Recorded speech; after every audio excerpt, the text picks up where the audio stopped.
جێژنی نەورۆز ڕاستە جێژنێکی گەورەی میلەتی کوردە، بەڵام ئێستا وەکو کورد دەڵێن بۆ جێژنیان دەڵێ هەر عادەتیانم بۆتە مەسەلێ نێویاندا دەڵێ بە باو بارانێ لە عمری بەفرێ کەم دەبێتەوە. بەناشکوری ناڵم ئێستا بە باو بارانێ لە عمری کورد کەم دەبێتەوە. یعنی جێژنێکە کە بڵێم دەوێ بڵێم سەرخۆشی لە کورد بکەین. ئەلان ئەوڕۆ لە هەموو لایەکی هەر بۆمبا بارانە، هەر کوشتنە، هەر خوێن ڕژانە، شێوە بەردێتە مەشا دەکەی کوردە. یعنی لە سەتی 95 کوردەوە بەرکەوتو. ئەلان دەو ڕۆژەدا پێی بڵێ جێژنت پیرۆز بێ شتێکی زۆر ناشیرنە. ئەمما ئایا دەبێ نائومێد ببین؟ نە، لە باو بارانێ بە باو بارانێ لە عمری بەفرێ کەم دەبێتەوە. بەهار دادی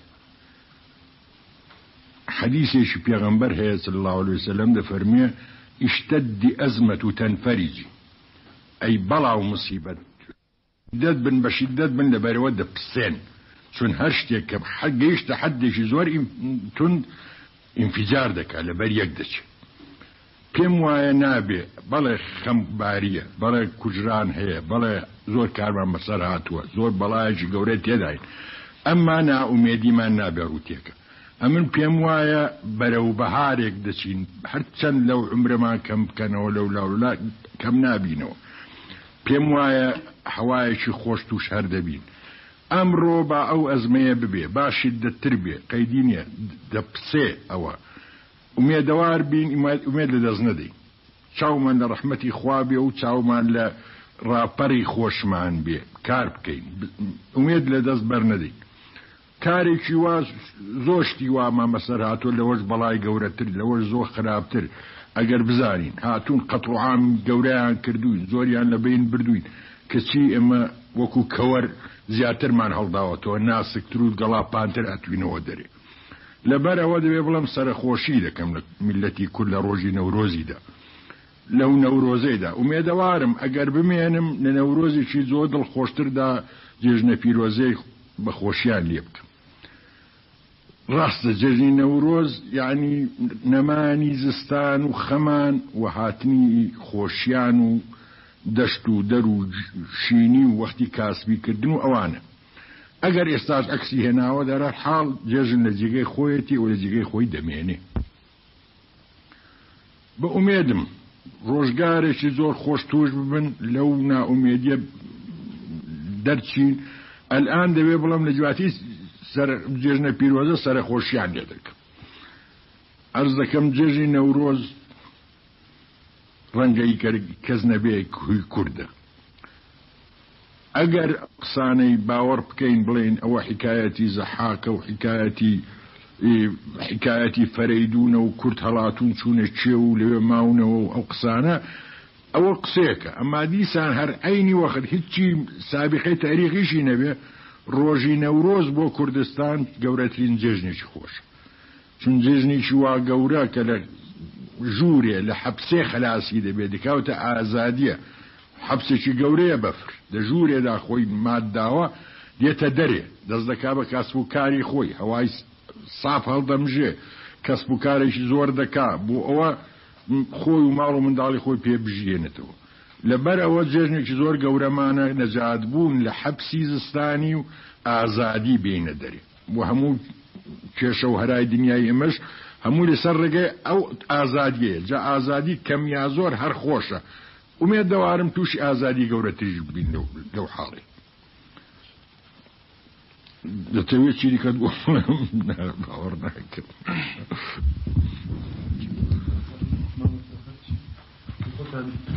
بەخدایە من بۆم نایە ئێستا کرد بڵم.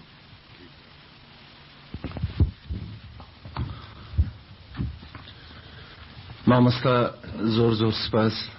ئینشاءڵڵا کە ساڵەهای ساڵ بە سڵامەتی و سەربەرزی هەروەکی ژیاون لە داهاتوشدا دەژین و ئینشاءڵڵا کە نەورۆزەهایەکی دیکە نەکەرم نەورۆزەهایەکی دیکەش بە لێوی بەبزەوە و بە پێکەنینەوە بینە خزمەتان و ئینشاءڵڵا کە ئێوەش ئەودەم بە شادی جەژنە پیرۆزە بکەن و هەروەچی کە خۆتان لە دیوانەکەتاندا فەرمووتانە جارێکی دیکەژە و شعرەمان بۆ بخوێننەوە کە خۆتان دەفەرموون نەمکوت هەتا سەروا نابێ چاود لە بەزەی خوابێ. ئینشاءڵڵا کە ئەو ڕۆژە دێ و دەگەینەوە خزمەتان. بەڵام مامۆستا دیسانیش لەمڕۆدا تکاتان لێ دەکەین کە ئەگەر بۆتان دەگونجێ پارچە شعرێکمان نەرد بە بۆنەی ساڵی تازەوە بۆ بخوێننەوە. زۆر زۆر سپاس دەکەین. فەرموو تکایە. بەزمی بەهار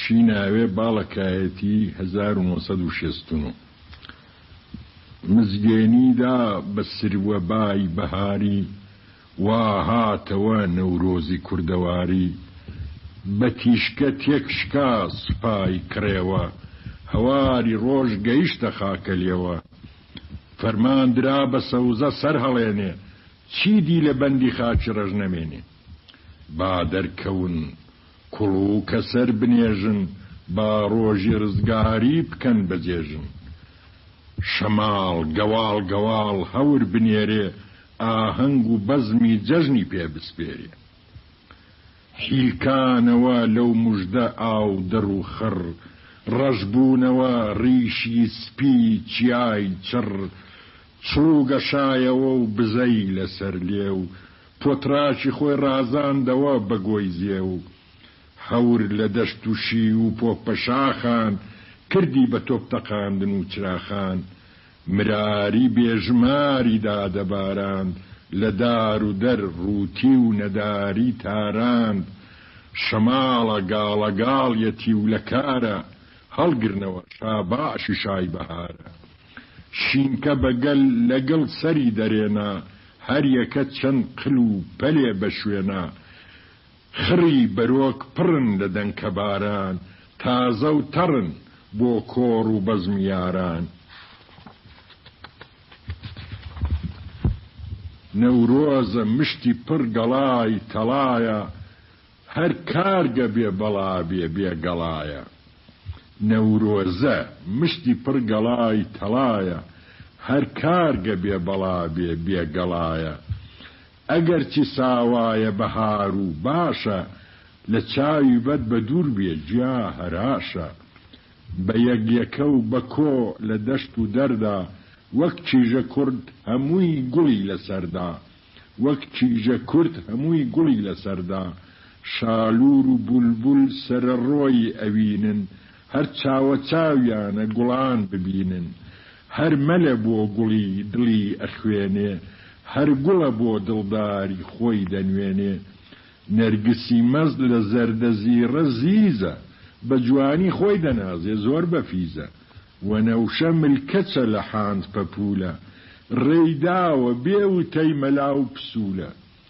وا چیژولاویش دەستنە دەر لە دێوە لە ڕێوە تێک دەگەن ژوانگە کێوە گۆرمزە مام ڕێواس و هەندرێشن بۆ دڵتەڕان بەهانەن و لە جێشن گۆوەند لە کەوشە دوور لە وشکە سۆفین دەرفەتە مەمکوشین و هەڵگڵۆفین شادن بە یەک مەل و گوڵ و دڵ بە یەک ئەگەن لە بندەوەن لەسەر چڵ هەر من لە دووری تۆ هەژار و داماو دەڕوان مەڕێگەکەت بە چاوی پڕ ئاو بەشم هەتا لەشم لە تۆوە دوورە هەنیسک و هەڵمژینی ئەشکی سوورە خشڵی گوڵان بەژن نەمامی چاوکاڵ وەرە دەرم خەلە و ژیانی واتاڵ من بولبولم لە ناڵەدا بەزاندن گەرم و گوڕی دڵم دڵی تەزاندن بمگەیە خۆ بنوێنە دڵ بستێنە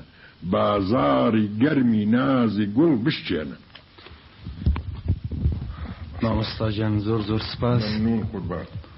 ئینشاءڵڵا کە هەروەکی پێشتر وتمان نەورۆزی داهاتوو کە هاتینە خزمەتان لە ناڵەدا بولبول نەبەزێنن بەڵکو لە شادیدا ئینشاءڵڵا بەدڵخۆشی تر ئەو جارەکە جێژنێکی نەورۆزی بە بەدڵخۆشی تر دەبینینەوە مێدەوارم ئەگەر میژ نەبینیم ئینشاءڵڵا کورد خۆشتر دەبینەوە ئینشاءڵڵا.